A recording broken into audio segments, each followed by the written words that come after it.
Dear friends, welcome to my channel. This is BEREZOVETS with you. The third consecutive day of massive Russian missile and drone attacks has become a continuation of Putin's strategy to intimidate Ukraine and its Western allies, the main goal of which at this moment is to stop Western military aid. This is evidenced by statements from the Russian dictator himself, as well as his henchmen like Deputy Secretary of the Russian Security Council Dmitry Medvedev, and also by the conclusions of international military analysts, particularly those from the Institute for the Study of War. The Kremlin is currently focusing all its efforts on an information special operation called the Buffer Zone, the goal of which is to achieve a halt to Western military supplies to Ukraine. And around this goal, the feverish efforts of the Russian missile forces and drone attacks are now concentrated, aiming to break public opinion both in Ukraine and in the West, and to convince them of the supposed inevitability of Russia's victory in Ukraine. Meanwhile, according to military analysts, if the current pace of advancement at the front is maintained, it would take Russian forces at least a century to occupy the entire territory of Ukraine. Let me remind you that over the past year, the enemy managed to occupy only about 1% additional of Ukrainian territory, which cost them the loss of yet another several 100,000 Russian servicemen. As specialists from the US Institute for the Study of War write in their latest report, over the past 8 months, the Kremlin has intensified its long-range massive strikes on Ukraine, and since January 2025 has carried out 7 such large-scale attacks, which rank among the largest since the beginning of the full-scale invasion. The purpose of carrying out these long-range massive strikes using cruise and ballistic missiles, as well as Shahed-type drones, is to intensify excessive pessimism in the West regarding the situation on the front in Ukraine, and also to undermine the morale of Ukrainians. Lately, the information space has been simply oversaturated with statements from Putin and his henchmen, in which the same phrase clearly appears over and over again: buffer zone, buffer zone. Here we see that the former minister, God forgive me, actually, the former president, God forgive me, of the Russian Federation, Dmitry Medvedev, is making statements about creating a buffer zone, and even posted a video on his social media in which almost the entire territory of Ukraine, except for a narrow strip along the western border, is marked in scarlet as the buffer zone, while a small blue strip along the border with Poland, Slovakia, and Hungary is labeled as Ukraine. Medvedev and other Russian officials have engaged in a special information operation aimed at conducting large-scale psychological influence on global media and Western politicians, specifically to promote the idea that Russia currently has the capability to occupy most of Ukraine, which is a bluff intended to create the illusion of a so-called buffer zone. And as analysts from the US Institute for the Study of War have summarized, Medvedev's statement is part of the Kremlin's long-term strategy aimed at using influential voices in the information space and the distorted version of history as weapons to justify Russia's aggression against Ukraine and the prolonged occupation of Ukrainian territory. Nevertheless, at this point, the main focus of these efforts is on stopping military supplies to Ukraine, as Dmitry Medvedev himself has explicitly stated. He essentially said, stop supplying the Ukrainian army with weapons, and we will immediately halt the expansion of our buffer zone, which would primarily affect the Sumy and Kharkiv regions.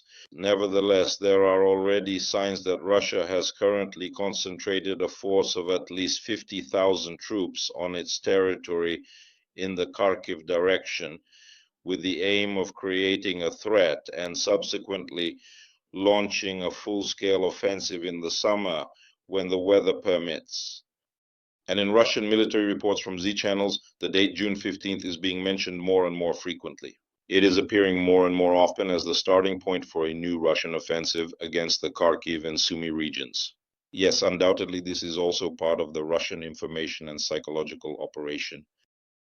First and foremost, nevertheless, the fact that the Russian command has concentrated a 50,000 strong Russian force on the border with the Kharkiv region, according to the analysis of retired American military officer Michael Clark, creates a 4-month window for the Russian armed forces to attempt to launch a new offensive, primarily targeting the territory of the Kharkiv region.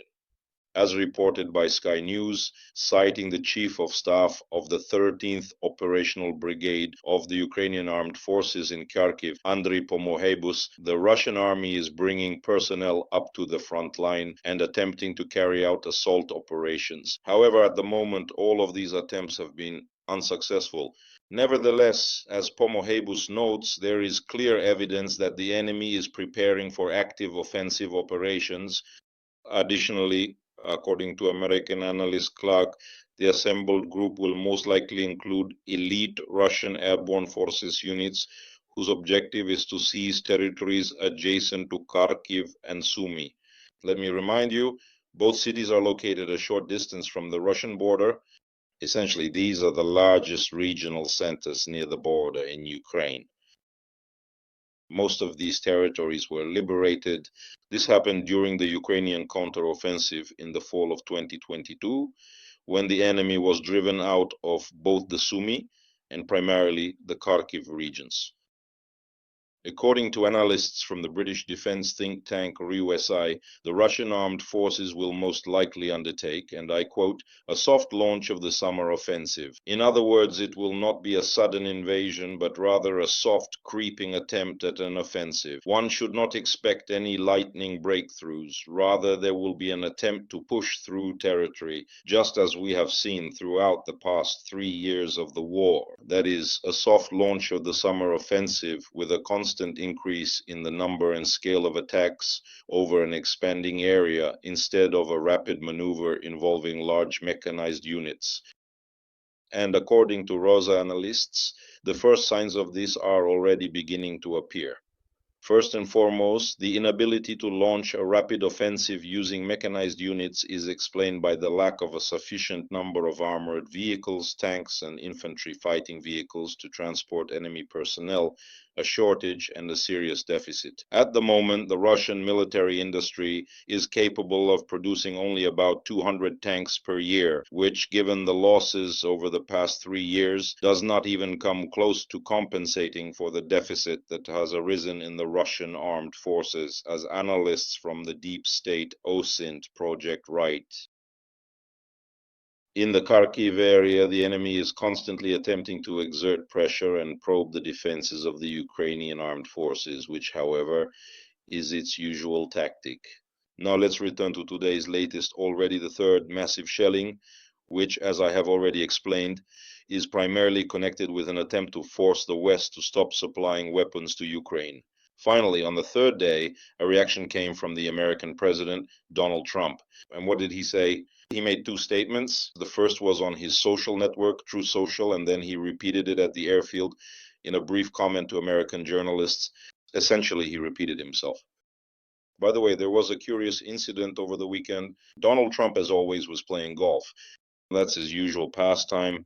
And by the way, American journalists have calculated that since taking office, he has already spent several weeks in total playing golf, if you add up all the time he flies to his Mar-a-Lago residence to play. This time, his golf partner was his longtime business associate and special representative in the Middle East, Steve Witkoff. And here's a curious incident. Steve Witkoff was attacked by a swan on the grounds of the golf club owned by Donald Trump. Yes, this is not a joke. This information was shared by Donald Trump himself, who posted a corresponding photo on his Truth Social account, showing the swan attacking and biting Steve Witkoff somewhere around the ankle. Well, not exactly the ankle, more precisely, somewhere in the groin area. There is no information about Witkoff's condition, nor about the animal. The reason for this sudden outburst of aggression from the swan is in fact unknown, but most likely something did provoke it after all. As we understand, animals never attack for no reason, unlike people. So Donald Trump responded in his characteristic manner to the fact that Putin has been bombing peaceful Ukrainian cities for 3 days in a row, stating that something has happened to him. He has completely lost his mind. He is killing many people for no reason. And I'm not just talking about soldiers. Missiles and drones are striking Ukrainian cities without any reason. I have always said that he wants all of Ukraine, not just a part of it, and perhaps that is turning out to be true. If he does this, it will lead to the downfall of Russia. That was his post on the social network Truth Social. At the same time, while speaking with journalists, he continued this line of reasoning and said, "We are talking," meaning with him, and he is launching missiles at Kiev and other cities. At the same time, he stated that he is certainly considering the possibility of imposing additional sanctions against Russia. I don't like it, and it would be better if it stopped. Well, indeed, we would also like this to stop. However, that is not happening.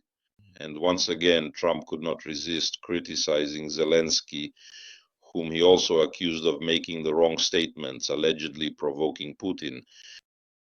Trump made his statement after Russian forces had already carried out 3 consecutive massive missile and bomb strikes on Ukrainian territory.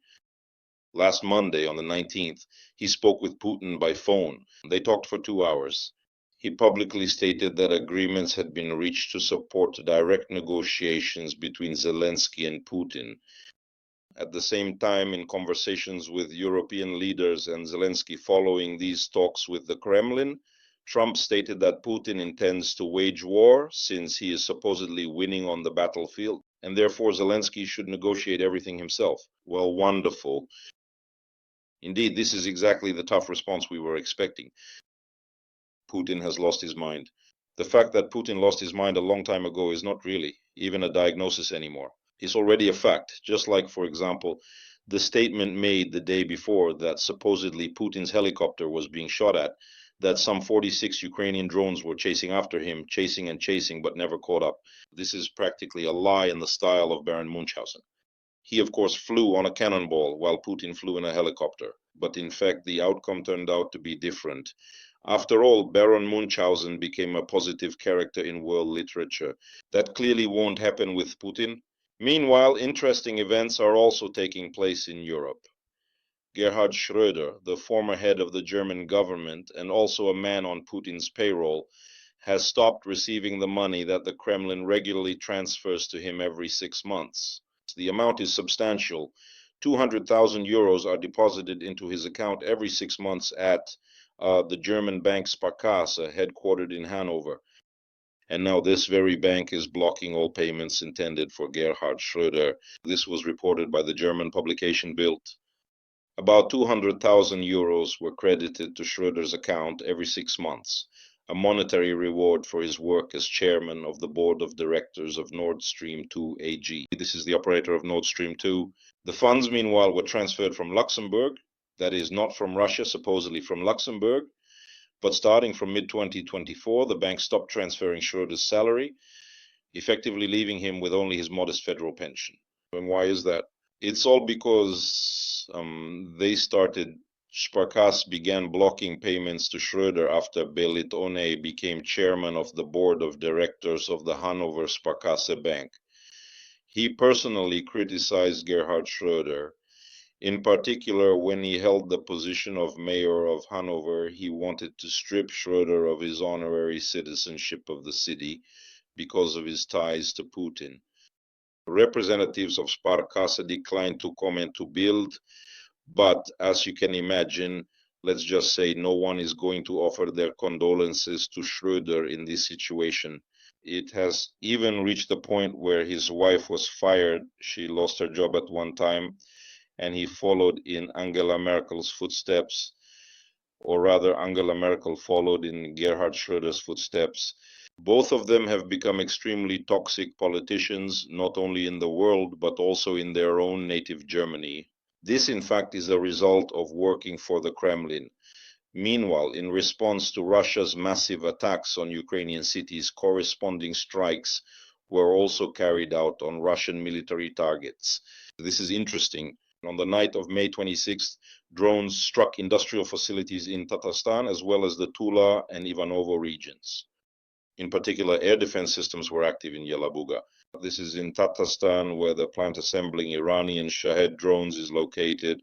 Drones also struck the Dmitrievsky chemical plant in the city of Kineshma, Ivanovo region.